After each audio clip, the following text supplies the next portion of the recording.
International social media Patel Prahlad भाई। हालात बिगड़ते जा रहे हैं, तख्ता पलट का खतरा बढ़ता जा रहा है। सड़क पर प्रदर्शन तेज हो गए हैं। Oy vermiş. Keyfine göre iş yok. Yargıyı sopa olarak kullanamazsın. तुर्की की एक अदालत ने राष्ट्रपति तैयब एर्दोगन, मुख्य राजनीतिक प्रतिद्वंदी और इस्तानबुल के मेयर एक्रिम इमामोग्लू को भ्रष्टाचार के आरोप के चलते जेल भेज दिया है। जब तक उनके खिलाफ मुकदमा चलेगा तब तक के लिए उन्हें जेल भेजा गया है। उन्हें पहले हिरासत में लिया गया और 23 मार्च को अदालत के आदेश के बाद जेल भेज दिया गया है, जिससे पूरे देश में विरोध प्रदर्शन तेज हो गए हैं। तुर्की में चल रहे विरोध प्रदर्शन जिस तरह से तेजी पकड़ रहे हैं, उसके बाद कहा जा रहा है कि तुर्की में तख्ता पलट तय है। इस पर हम करेंगे विस्तार से चर्चा, लेकिन आइए जरा उन खबरों को भी देख लें जिन पर आगे होगी बात।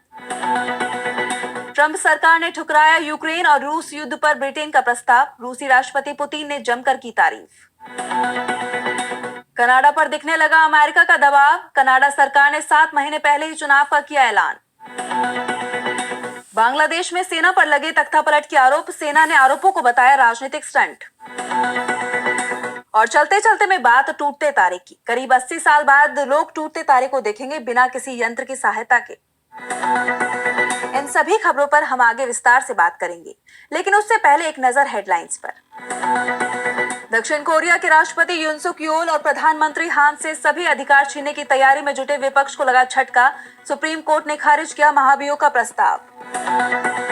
इजराइल ने गजा पर तेज किया हमले। गजा में अब तक 50,000 से ज्यादा लोगों की जा चुकी है जान।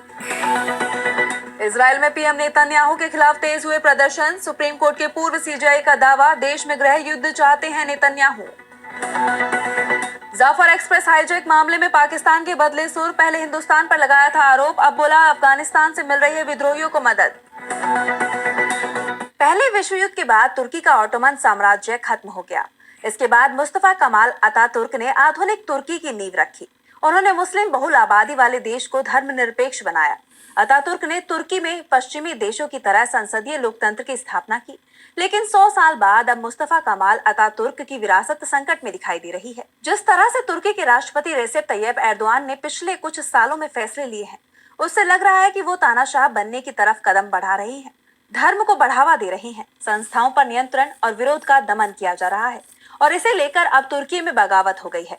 दरअसल एर्दोआन के मुख्य विरोधी इस्तानबुल के मेयर एक्रिम इमामोग्लू को गिरफ्तार कर जेल भेज दिया गया है। उन पर भ्रष्टाचार और आपराधिक संगठन चलाने के आरोप लगे हैं, जिससे पूरे देश में विरोध प्रदर्शनों की लहर दौड़ गई है। 12 साल के इतिहास में तुर्की में सबसे बड़ा विरोध प्रदर्शन हो रहा है। तुर्की की मुख्य विपक्षी पार्टी रिपब्लिकन पीपल्स पार्टी यानी CHP का दावा है कि गिरफ्तारी राजनीति से प्रेरित है। इमामोग्लू 2028 के राष्ट्रपति चुनावों में एर्दोआन को चुनौती देने के लिए सबसे मजबूत उम्मीदवार माने जा रहे थे। उनके समर्थकों का कहना है कि सरकार उन्हें चुनावी दौर से हटाना चाहती है। दूसरी तरफ तुर्की सरकार ने न्यायपालिका में राजनीतिक हस्तक्षेप से इनकार किया है। इमामोग्लू की गिरफ्तारी के बाद तुर्की के प्रमुख शहरों इस्तानबुल, अंकारा और इजमीर में विरोध प्रदर्शन भड़क उठे हैं। पुलिस ने दंगा नियंत्रण के लिए आंसू गैस, पानी की बौछार और प्लास्टिक की गोलियों का इस्तेमाल किया है। सरकार ने इसे सड़कों पर आतंक करार दिया और सख्त कार्रवाई की चेतावनी दी है। अब तक 400 से ज्यादा लोगों को गिरफ्तार किया जा चुका है, लेकिन प्रदर्शन लगातार तेज होते जा रहे हैं। आपको बता दें कि इमामोग्लू ने 2019 में इस्तानबुल मेयर पद का चुनाव जीतकर एर्दोआन की पार्टी को तगड़ा झटका दिया था।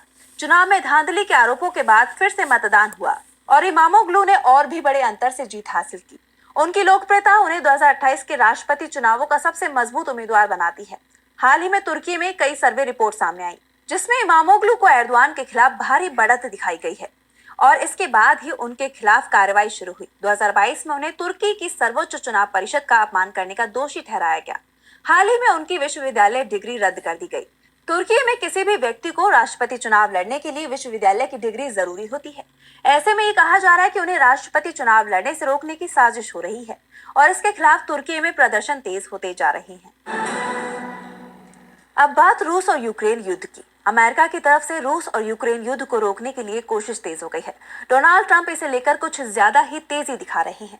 इस बीच ब्रिटेन के पीएम कीर स्टारमर की तरफ से यूक्रेन में युद्ध विराम लागू करने के लिए अंतर्राष्ट्रीय सैन्य बल गठित करने का प्रस्ताव रखा गया था, जिसे ट्रंप के दूत स्टीव विटकॉफ, जो रूस और यूक्रेन के बीच युद्ध विराम पर बातचीत कर रहे हैं, उन्होंने इस प्रस्ताव को ठुकरा दिया है। उन्होंने रूसी राष्ट्रपति व्लादिमीर पुतिन की तारीफ करते हुए यूक्रेन को झूठा देश तक कहा है। विटकॉफ ने कहा कि रूस ने जिन यूक्रेनी क्षेत्रों पर कब्जा किया है, उन्हें दुनिया को अब रूसी इलाका मान लेना चाहिए। इस बीच एक बार फिर सऊदी अरब में अमेरिका की यूक्रेन और रूस के साथ युद्ध विराम समझौते को लेकर अलग अलग बातचीत हुई। यूक्रेन के रक्षा मंत्री ने बातचीत के बाद कहा कि वार्ता ऊर्जा सुविधाओं और महत्वपूर्ण बुनियादी ढांचे की सुरक्षा के प्रस्तावों पर केंद्रित थी, जो अमेरिकी राष्ट्रपति डोनाल्ड ट्रंप की तरफ से 3 साल से चल रही जंग को खत्म करने के लिए एक कूटनीतिक प्रयास का हिस्सा है। इस बीच क्रेमलिन के प्रवक्ता दिमित्री पेस्कोव ने कहा कि युद्ध को लेकर जल्द समाधान की उम्मीदें बेहद कम है। बातचीत अभी शुरू ही हुई है और कठिन वार्ता और शांति के लिए लंबा सफर तय करना होगा। हम इस रास्ते की शुरुआत में ही हैं। युद्ध विराम को लेकर ब्लूमबर्ग की रिपोर्ट में दावा किया गया है कि ट्रंप चाहते हैं कि लड़ाई ईस्टर यानी कि 20 अप्रैल तक बंद हो जाए। ट्रंप ने अपने चुनावी अभियान में यहां तक कह दिया था कि उनके राष्ट्रपति बनने के पहले दिन ही शांति हो जाएगी। अब बात कनाडा में चुनाव के ऐलान की। अमेरिकी राष्ट्रपति डोनाल्ड ट्रंप की धमकी से कनाडा में राष्ट्रीय संकट गहराता जा रहा है। ट्रंप कनाडा को अमेरिका का हिस्सा बनाने की बात कह रही हैं, जिसके बाद कनाडा में नाराजगी दिखाई देने लगी है। और अब कनाडा के कार्यवाहक प्रधानमंत्री मार्क कार्नी ने बड़ा फैसला लेते हुए 28 अप्रैल को चुनाव कराने का ऐलान कर दिया है। पहले चुनाव अक्टूबर महीने में होने वाले थे। ऐसे में समय से पहले चुनाव का ऐलान अमेरिका के दबाव का नतीजा माना जा रहा है। इस बीच कार्नी ने ट्रंप की धमकियों को अपने अभियान का मुख्य मुद्दा भी बना दिया है। उन्होंने चुनावी जंग को देशभक्ति बनाम दबाव की लड़ाई कहा है। कार्नी ने कहा कि ट्रंप हमें तोड़ना चाहते हैं, लेकिन हम झुकेंगे नहीं। कार्नी ने राष्ट्र को संबोधित करते हुए कहा कि मैंने गवर्नर जनरल से संसद को भंग करने और 28 अप्रैल को चुनाव कराने का अनुरोध किया है। उन्होंने इसे मंजूरी दे दी है। कनाडा ब्रिटिश कॉमनवेल्थ का सदस्य है और governor general king Charles III के प्रतिनिधि होते हैं।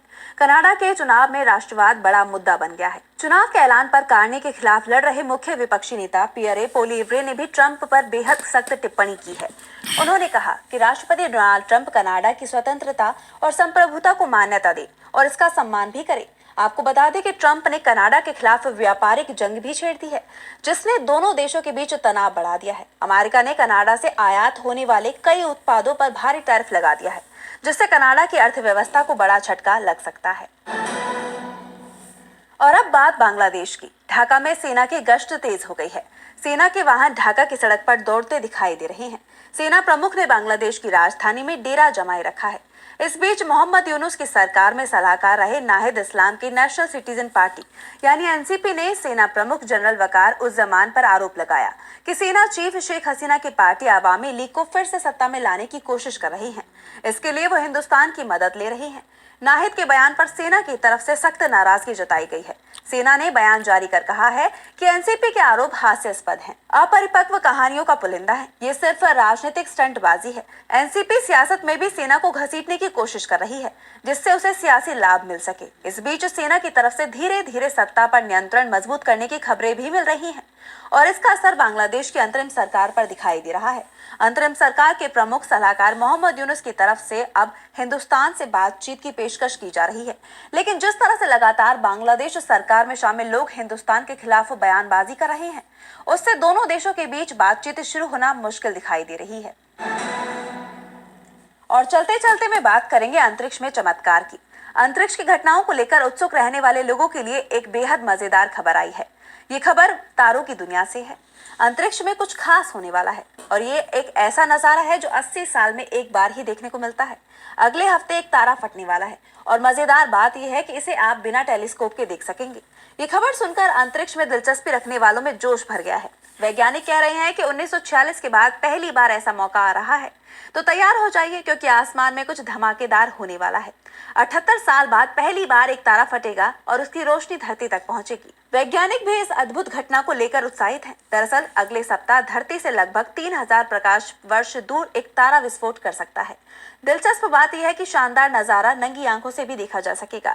शोधकर्ताओं की माने तो अगले सप्ताह ये संयोग बनने जा रहा है जब 1946 के बाद पहली बार लोग इसे देख पाएंगे।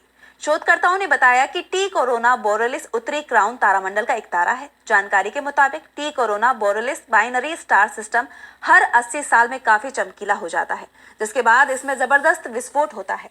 सेटी संस्थान में खगोल शास्त्री फ्रैंक मार्चिस और यूनिस टेलर के सह संस्थापक ने बताया है कि पिछले सितंबर से तारे के विस्तृत शोध से इस घटना का अनुमान लगाया गया है। अनुमान बताते हैं कि लंबे वक्त से प्रतीक्षित नोवा अगले हफ्ते विस्फोट करने वाला है और फिर इसे देखा जा सकेगा। उम्मीद की जा रही है कि ये नॉर्थ स्टार के बराबर चमकेगा। ये कोई रोज की बात नहीं है, ऐसा नजारा जिंदगी में शायद एक ही बार देखने को मिले। वैज्ञानिक इसे ब्रह्मांड की खास घटना बता रहे हैं। ऐसे में दुनिया इस नजारे को देखने को तैयार है। तो फिलहाल के लिए वर्ल्ड न्यूज में बस इतना ही।